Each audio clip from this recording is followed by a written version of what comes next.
Hello everyone and welcome back, it's me SunlightBlade. Now we've had some updates today with regards to a Dark Souls 2 calibration, to be specific version 106. Today I'm going to tell you the main things that are being changed, and for some of these items I'm going to share my thoughts on them as we work through the list as well, so let's get right into it. Okay, I think I'm going to start with this point. Balance adjustment for weapon enchantment from spells, as well as additional individual adjustments to resonant and flame weapons, as well as adjustments so that spell duration is tied to a particular attribute. Now what does this mean? Well, this is incredible. This could potentially mean buffs will now require stat investments as a kind of buff scaling. A lot of quality build enthusiasts, aka 40/40 builds, are going to love this. Having both duration and damage based on the faith intelligence requirements would mean buffs become side grades and not upgrades. Buffs would do what they're supposed to do, give casting builds a fighting chance in hand-to-hand combat, and not just make them straight up superior in melee combat, which is what they are now really, so I'm very glad this is being addressed. Next up is adjustments to the Avalon attack motion, damage amount and upgrade balance. This may or may not include infusion adjustments, we'll have to wait and see about that. But this is perfect. I'm surprised the Avalon lasted as long as it did without a nerf, but I'm really glad to see this weapon finally get rebalanced. Thirdly, the Bat Staff weapon only deals poison with its melee attacks and does not deal poison alongside spells. This is great, fully agree with that. Being instantly poisoned by someone standing 20 feet away with a Bat Staff Dark Fog combo was just irritating, so this is really good. The next thing people are going to be rejoicing about is the Santee Air Spear has been hit hard with the nerfs.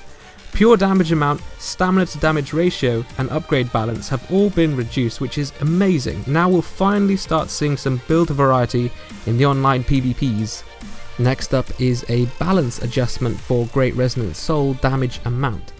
This actually has a lot of implications. Overall, I'm very happy about this one, but it's going to completely change how the speedrunners complete the game from now on, because Great Resonant Soul was the best way to get through the game as fast as possible, especially because so many bosses are very weak to dark magic. But it did too much damage. I mean, no one can really argue against that, so this isn't really unexpected. There's also been a balance adjustment to Wrath of the Gods damage amount. This is the only nerf I don't necessarily agree with on this list actually, but I personally don't think the damage was much of an issue. I think it was more the casting animation that was the problem.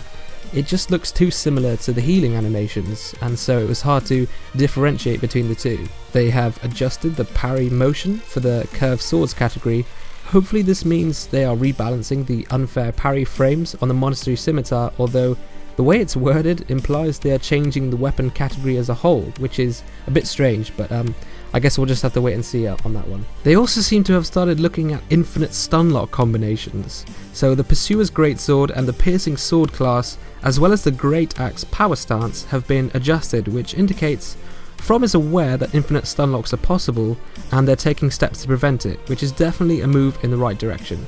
Otherwise, the rest of the changes listed are the ones on screen now. I don't have as many thoughts on these ones, so I won't discuss them here. I might discuss them in the comments of this video though, so I'll be responding to a lot of your comments today. But I think they're all beneficial towards improving Dark Souls 2, so all in all, I'm really happy with the changes being made so far. So overall, today is definitely a good day to be a Souls fan. It's really important that we have a company willing to listen and change things after release. It would be terrible if they released their games and just forgot about it. Also remember, this is just a calibration, so fixing issues like soul memory will require a full-blown patch, so we'll have to wait for that one. All these changes listed in the videos today will be implemented on June the 2nd across all platforms. And remember, these might not be the full list of all the changes that will be happening, but I think they're probably the most significant ones. Thanks for watching, it's much appreciated. Feel free to discuss everything in this video down below, and I will see you all next time.